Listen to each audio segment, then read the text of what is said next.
ఎన్నికలు సమీపిస్తున్న కొలది ఏపీలో రాజకీయ సమీకరణలు కూడా మారుతూ వస్తున్నాయి. ప్రధానంగా చూసుకుంటే కాకినాడ జిల్లాలో ప్రధానంగా ఈ వైసీపీ వ్యూహం అంతా కూడా సిట్టింగ్ల మార్పుతో మొదలెట్టిన పరిస్థితి ప్రధానంగా ఉంది. ఈ నేపథ్యంలో ముఖ్యంగా కాకినాడ జిల్లాలో ఉన్నటువంటి జగ్గంపేట, ప్రతిపాడు, పిఠాపురం నియోజకవర్గంలో ఇప్పుడున్నటువంటి స్థానిక నేతల మార్పు అంతా కూడా అంత గందరగోళంగా ఉన్నది. అంటే అందరూ కూడా వైసీపీ సీటు రాని అసంతృప్తితో ఆ పార్టీని వీడుతున్నారంటూ ప్రచారాలు అయితే జోరెందుకున్నాయి. ప్రస్తుతం కాకినాడ జిల్లాలో రాజకీయ పరిణామాలు ఏ విధంగా ఉన్నాయో మరిన్ని విషయాలు అడిగేందుకు ప్రస్తుతం జగ్గంపేట మాజీ ఎమ్మెల్యే అలాగే టీడీపీ ఉపాధ్యక్షులు జ్యోతుల నెహ్రూ గారు మరిన్ని విషయాలు అడిగిదాం.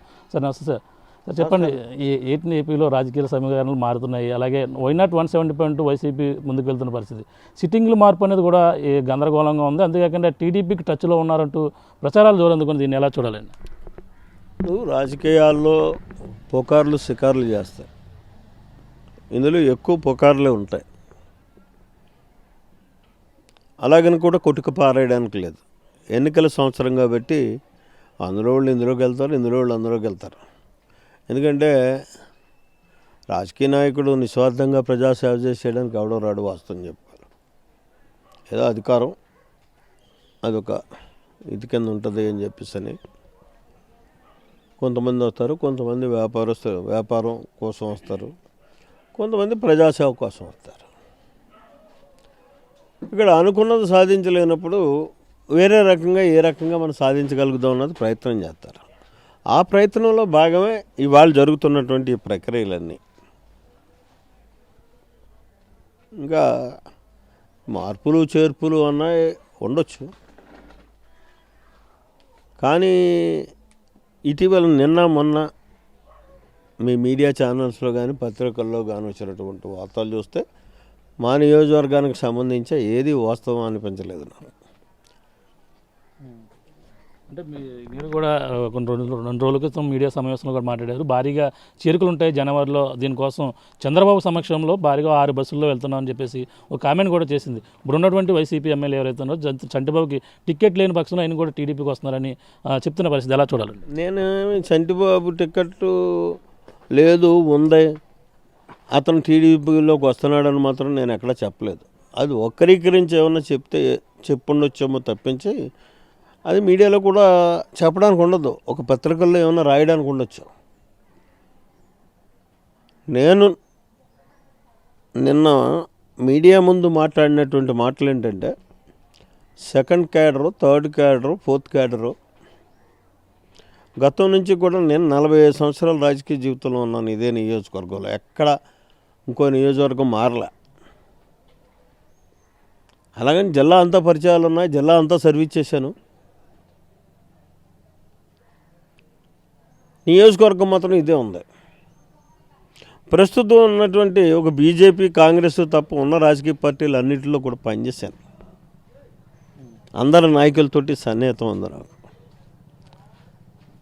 ఇక్కడ నేను నిన్న మాత్రం చెప్పింది చాలా క్లియర్గా, second cadre, fourth cadre, third cadre, ఈ క్యాడరు చాలామంది అంటే మండల ప్రెసిడెంట్లు కానీ, జడ్పీటీసీలు కానీ, సర్పంచ్లు కానీ, ఎంపీటీసీలు కానీ, ఎక్సెల్ కానీ, ఆ స్థాయిలో ప్రభావితం చేయగలిగేటువంటి నాయకులు కానీ వీళ్ళంతా ఇవాళ మా పార్టీలోకి రావడానికి సిద్ధంగా ఉన్నారు.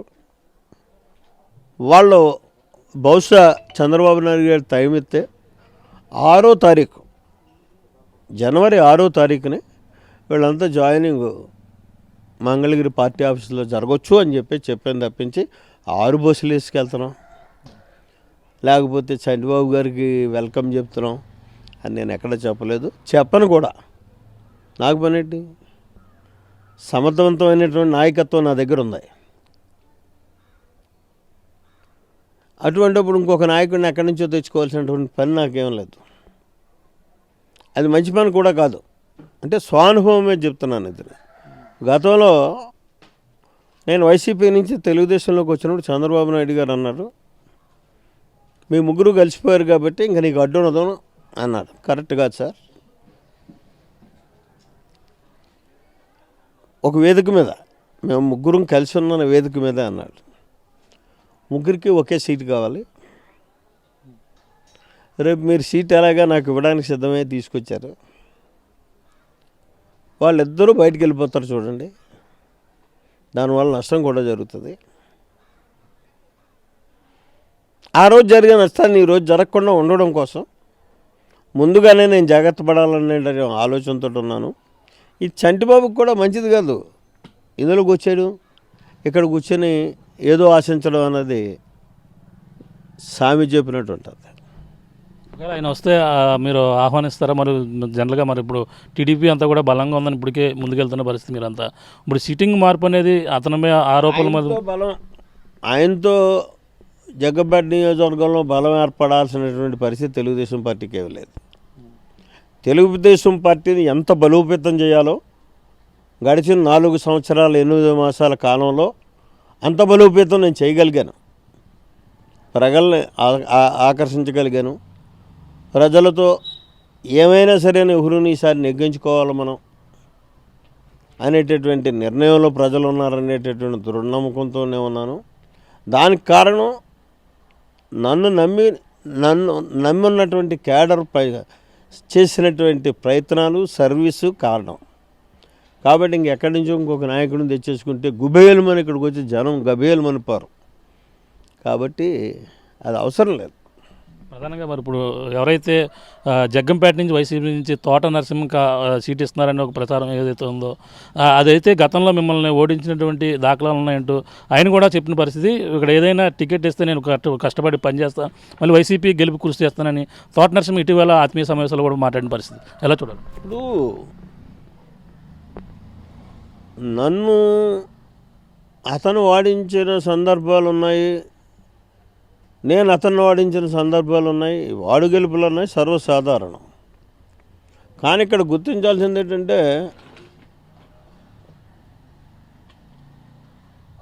ఆయన మంత్రిగా ఉండి ఈ నియోజకవర్గంలో ఎంపీగా పోటీ చేశారు. జనరల్గా నేను ఎమ్మెల్యేగా పోటీ చేశాను, సంటిబాబు ఎమ్మెల్యేగా పోటీ చేశాడు. సార్ సంటిబాబు మీద నాకు 18,000 మెజారిటీ అంతా వచ్చింది.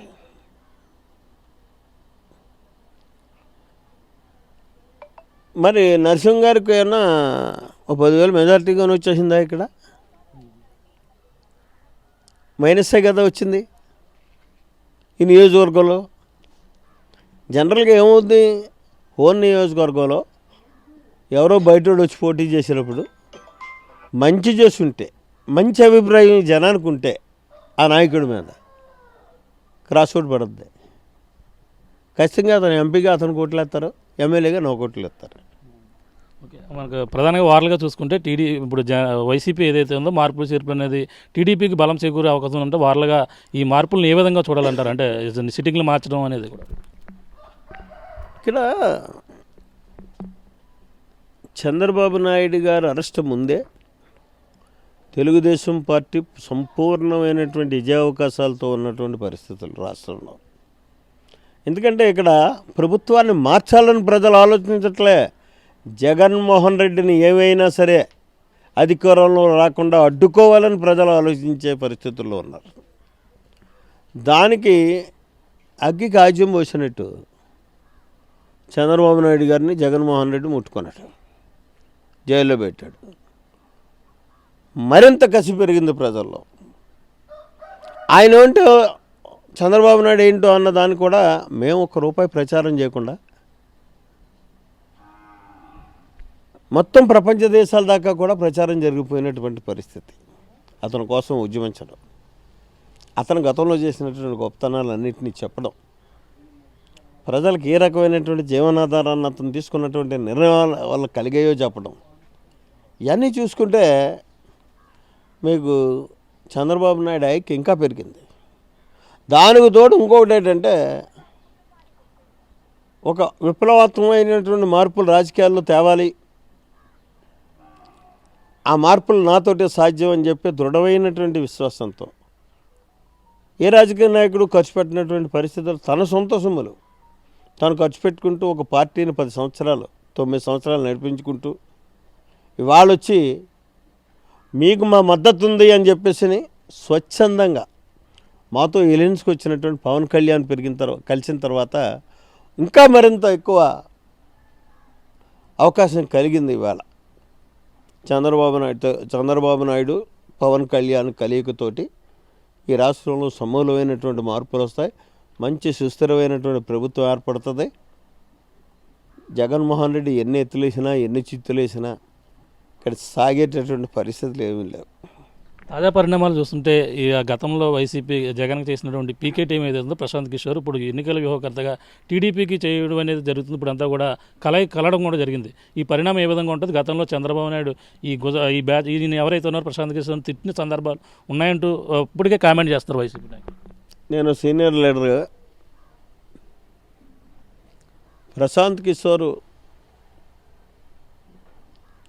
అతను తెలివితేటలో ఎత్తులో మొత్తానికి వేవ్ ఉన్నటువంటి పార్టీకి అతను భుజమే చెయ్యడు. అతను అదృష్టం కొద్ది జరుగుతుందని నేను అనుకుంటున్నాను. అది ఇవాళ మా మీద వేసాడు. ఇక్కడ చంద్రబాబు నాయుడు గారికి ఒత్తులు పెట్టి నేర్పాల్సినటువంటి అవసరం లేదు. కానీ అయితే అది ఒక సాంప్రదాయంగా బయలుదేరిపోయింది కాబట్టి ఇవాళ ఆయన కూడా ఆ ఇదిని స్వాగతిస్తున్నాడు తప్పించి ఇప్పుడు నాకు ఒకసారి ఎన్నికలు చేయడం ఇంకో నేర్పాలా? 20 ఎన్నికలు చేశాను నేను. నా ఎన్నికలు కానీ మా మేనమామ ఎన్నికలు కానీ అన్నీ ఎక్కడ ఏముందో ఎలా చేయాలో ఎవరిని ఏ రకంగా మార్చుకోవాలో తెలదా? ఇది తెలిసేస్తే నెగ్గేస్తామా, తెలవకపోతే ఓడిపోతామా? ఫైనల్గా జగ్గంపేటలో రాజకీయ పరిణామాలు ఉంటే ఇప్పుడు అంతా వైసీపీ కేటర్ అంతా కూడా ఇప్పటికే రాజీనామాలు చేసిన పరిస్థితి ఉంది. ఎలా చూడాలంటారు? ఇంకా రాబోయే ఎలా ఉండబోతుంది అంటారు నియోజకవర్గం? నాకు తెలుగుదేశం పార్టీకి నల్లేరుగాడి మీద నడక ధైర్యంగా చెప్పగలుగుతున్నాను. జగ్గంపేట నియోజకవర్గంలో వచ్చే మెజారిటీతోటే రేపు కాకినాడ పార్లమెంట్ని కూడా మేము గెలవబోతున్నాం.